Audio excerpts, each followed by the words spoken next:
Salut à tous, c'est François Rousseau. Si vous êtes passionné par les voitures, vous êtes au bon endroit. Continuez à regarder, on va entrer dans le vif du sujet.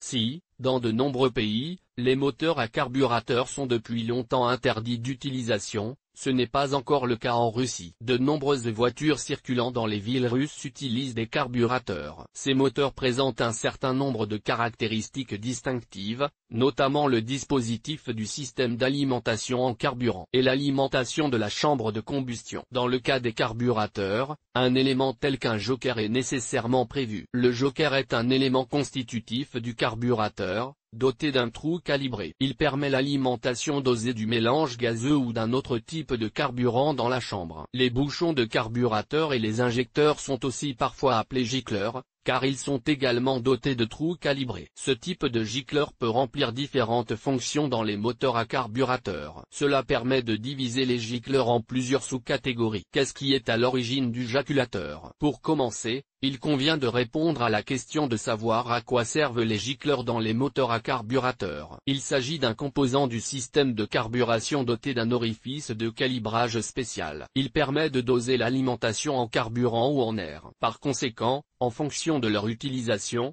les gicleurs peuvent être divisés en gicleurs de carburant et gicleurs d'air. Les deux types de gicleurs ont des actions opposées et influencent différemment la composition du mélangeur carburant. En augmentant la section des gicleurs principaux, qui constitue l'élément carburant, le mélange devient plus riche. Si l'on augmente la section au niveau de l'élément auxiliaire, air, le mélange s'appauvrit. Tout cela nous permet d'affirmer que les pièces en question influencent la consommation de carburant du moteur de la voiture. Variété de joints et leur rapport. Les automobilistes sont assez intéressants et il est parfois nécessaire de savoir où et quel type de gicleur d'usine se trouve sur le carburateur de leur véhicule. Après avoir appris le principe de fonctionnement, il convient d'examiner les différentes variétés de jets. Les pièces diffèrent les unes des autres selon les fonctions qu'elles remplissent. L'emplacement dans le système du carburateur joue également un rôle. Il est donc possible de distinguer ces variétés.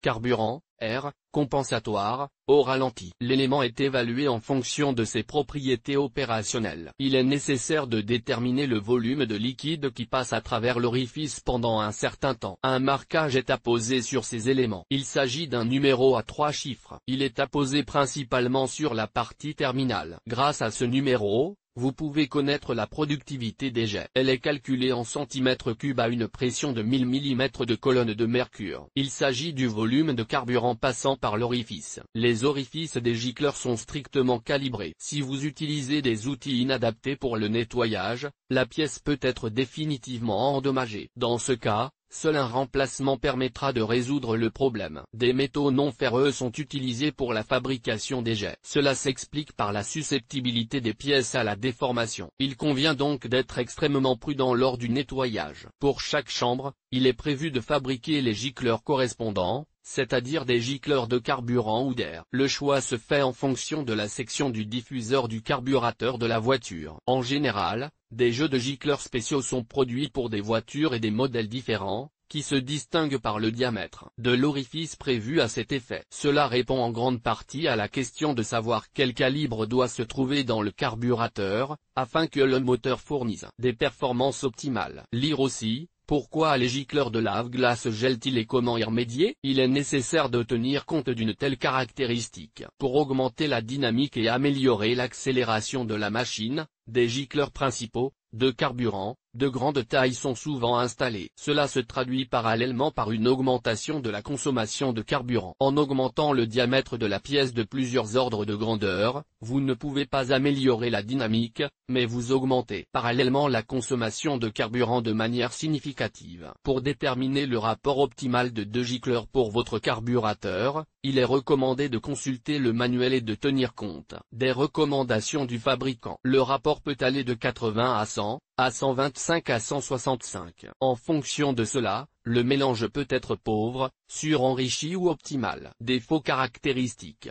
Il existe plusieurs raisons principales pour lesquelles le comportement d'une voiture équipée d'un moteur à carburateur se dégrade. Elles sont liées à des phénomènes tels que l'élément est obstrué. En conséquence, la capacité de débit a changé. Un nettoyage est nécessaire et, dans certains cas, Un remplacement. Un composant de taille plus petite a été installé. Cela entraîne une augmentation de l'efficacité énergétique, mais aussi une baisse simultanée de la puissance. La voiture a du mal à accélérer et à dépasser. Un composant plus grand que celui recommandé par le fabricant est utilisé. La puissance du moteur augmente, la dynamique s'améliore, mais l'appétit du moteur augmente sérieusement. Pour résoudre les problèmes, vous pouvez utiliser l'une des méthodes, à savoir le remplacement, le réglage, le nettoyage. Commençons par la procédure de réglage. L'autoréglage en présence d'une jaquette de qualité est propre. Il n'est pas toujours nécessaire de la changer. Parfois, le problème est résolu en ajustant la qualité du mélange. Cela se fait selon l'algorithme suivant.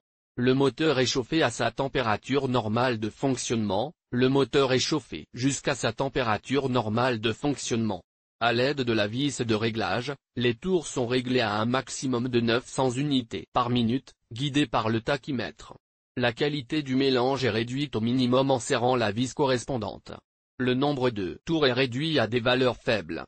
La vis est progressivement dévissée. Le moteur est réglé à une vitesse moyenne pour un fonctionnement en douceur. Le réglage est ainsi terminé. Si quelque chose n'a pas fonctionné la première fois, répétez la procédure en suivant les mêmes instructions. Remplacement. Un nouveau jaculateur à remplacer est sélectionné en fonction du marquage de la pièce. Le numéro de pièce du kit doit correspondre au diamètre selon le tableau du fabricant. Lorsque vous choisissez un kit, vous devez être guidé par la dynamique et la consommation de carburant qui vous conviennent. Il est plus facile de s'orienter en fonction des valeurs nominales d'usine. Pour cela, il vous suffit d'ouvrir le manuel d'utilisation. Remplacement. La procédure est assez laborieuse, mais pas très compliquée. Il est important de respecter la séquence suivante. Commencez par démonter le carburateur du moteur, car il est beaucoup plus pratique de travailler de cette manière. Le joint entre le carter du moteur et le carburateur lui-même est enlevé. Selon l'état, il peut être nécessaire de remplacer le joint. Dévissez la vis de fixation du couvercle. Le couvercle est retiré à l'aide d'un tournevis plat. Les gicleurs de carburant et d'air sont démontés. Le tube d'émulsion est déconnecté de l'élément d'air. Avant la réinstallation, toutes les pièces sont lavées avec un liquide spécial. Les nouveaux composants sont installés conformément au marquage. Les joints sont remplacés. L'écrou de fixation est serré. Après le remplacement, un réglage initial est nécessaire avec la vis de saturation du mélange et la vis de réglage du ralenti. Branchez maintenant tous les tuyaux et essayez de démarrer le moteur. Il est également recommandé de remplacer le filtre à air. Lire aussi, le dispositif de suspension à levier multiple, avantages et inconvénients. Procédure de nettoyage. Il est utile de savoir comment nettoyer de ses propres mains les gicleurs du carburateur. Il ne s'agit pas de la procédure la plus compliquée, et elle peut donc être réalisée de manière autonome. Il existe une certaine séquence d'opérations qu'il est important de respecter scrupuleusement. Cela vous permettra de nettoyer sans problème les gicleurs encrassés de votre carburateur. Tout d'abord, soulevez le capot de votre voiture et fixez-le solidement. Préparez des gants de protection pour le travail. Le premier élément à retirer est le filtre à air. Sans lui, il ne sera pas possible de retirer les gicleurs du carburateur. À l'aide d'un tournevis, desserrez les colliers qui fixent les tuyaux d'alimentation en carburant au moteur du carburateur. Dévissez ensuite le bouchon du troisième filtre du carburateur. L'élément de nettoyage lui-même doit être retiré. Nettoyez au préalable et soufflez à l'air comprimé. Une pompe ou un compresseur ordinaire suffisent. Le couvercle du carburateur est maintenant retiré. Le nettoyage s'effectue par soufflage où il est possible de démonter complètement les injecteurs et de les laver avec un nettoyant. Pour carburateur, en suivant les instructions du fabricant, le soufflage et le rinçage s'appliquent aux gicleurs d'air,